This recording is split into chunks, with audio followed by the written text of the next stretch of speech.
Hey guys, check this out! Huh? Saetwo had been gazing on the ground, lost in thought, but now she looked up at what Conneda was pointing out. On the side of the road just up ahead was a very large, almost cubical boulder. Carved very deeply into it were several rows of small alcoves that were, coincidentally enough, just a Zoombinis size. In front of it was a little fire pit with a black pot resting over it. Farther back was a sparkling pond, and just past the boulder, the road split into two. Both new roads wandered off and vanished into the distance. Look at this! We finally got a place to stay! It's even got food! Food!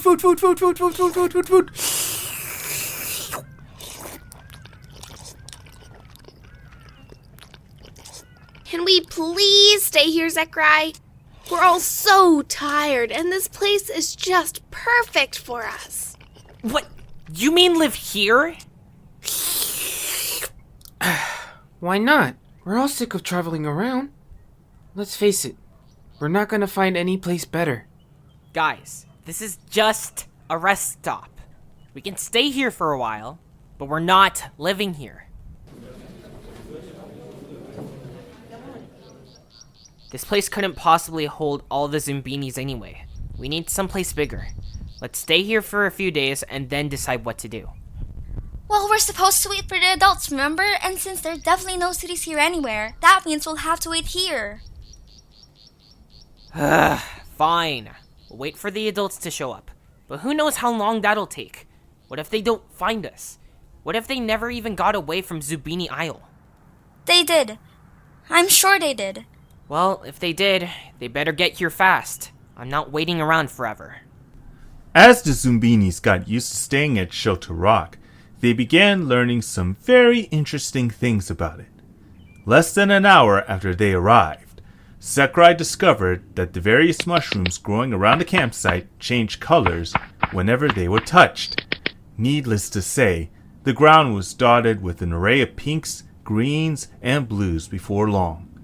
Touli and Conneda, who had been fishing in the pond, made the very startling discovery that what they had thought were a few rocks protruding from the water were actually the head and knees of a large gray humanoid who broke the surface long enough to scrub himself with a brush and then resubmerged. Had the group not already had to deal with sneezing cliffs, talking boulders, and pizza-eating trolls, all this might have disturbed them, but now they quickly dismissed it as normal. Or at least, as normal as life here could possibly be. The only person who wasn't off exploring the campsite was Saetwo. She couldn't stop thinking about Eche. All she was capable of doing was laying inside one of the compartments and worrying about him. The more she thought about it, the more she was regretting her decision. Why had she left him behind? How is he ever supposed to find them now? Her guilt only grew as the day wore on, and by the time the sun had set, she couldn't take it anymore. First thing tomorrow, I'm gonna find him. She woke up at the crack of dawn the next day. After squirming her way out of her alcove, she paused for a moment to admire the early morning scenery. Everything was shrouded by a light fog, and the rising sun covered the landscape in a pale light. Seeing it made her feel a little better, but at the same time made her wish Eche were there to see it too. Not wasting any more time, she took off flying in the direction the group had come the previous day. Before long, she rose up until she was flying hundreds of feet above the ground, all the time looking anxiously around for any sign of her friend. Eche? Eche, where are you? But she received no answer, and although she had a sweeping view of the land from her vantage point, she couldn't see Eche anywhere.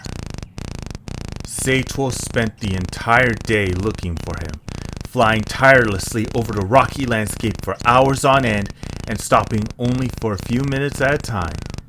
As the light began to fade from the sky and she still hadn't found him, she let out a dejected sigh and flew back to Shelter Rock. It was well past dark when she arrived, and she was surprised to find most of the others gathered around a flickering campfire.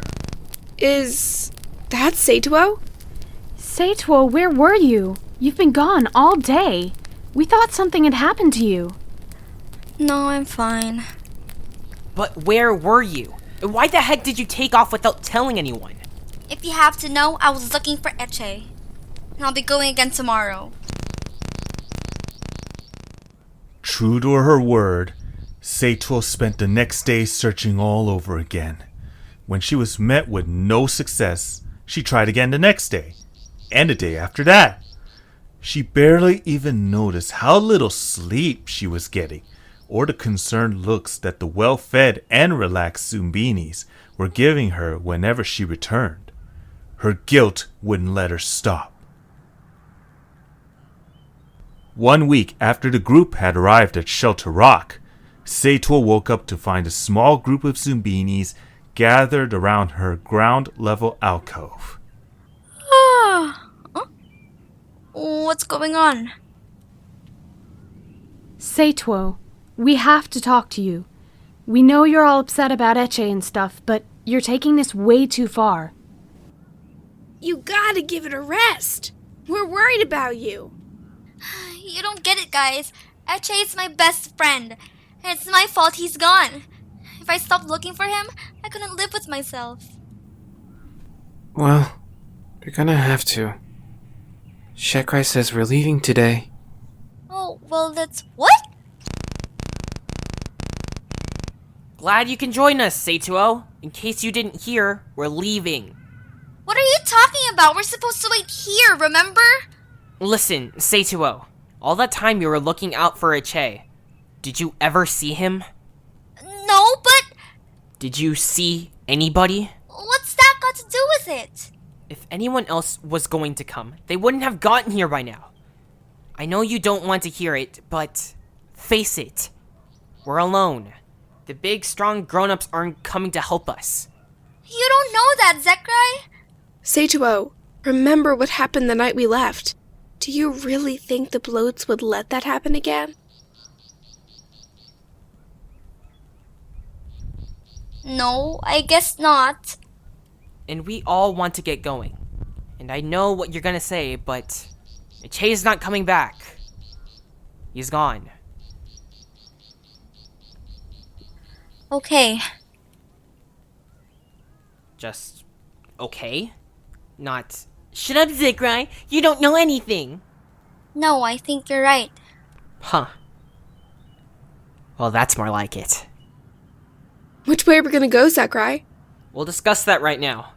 Now, the road on the left goes north, which probably means... What did Xekrai say? That we should stop waiting for the adults. He thinks they're not coming. And what did you say? I agreed with him. No, really, what did you say? Touli, I'm sick of arguing with him. I lost my best friend because I was too immature to listen to him, so from now on, I'm just gonna do what he says. But I'll tell you one thing. I don't think that's really why Xekrai wants to leave. Why, then? He wants to prove himself. Xekrai's not the guy who waits around for the adults to take care of everything. I think he hopes they get here just so they can see how much he's done. He wants to get us through this all by himself.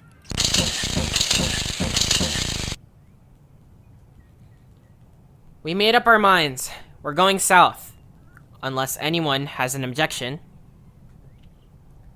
Say goodbye to Shelter Rock, everyone. Let's get going! And with that, the group set off together down the southern path, their energy restored and excited to be on their way. Xekrai was in the front, looking confident as ever as the others chatted happily around him. Saetwo was in the very back. As the others were leaving, she paused for a moment and looked over her shoulder, back the way they had come, as though she were expecting to see someone there. Goodbye, Eche. I'll miss you.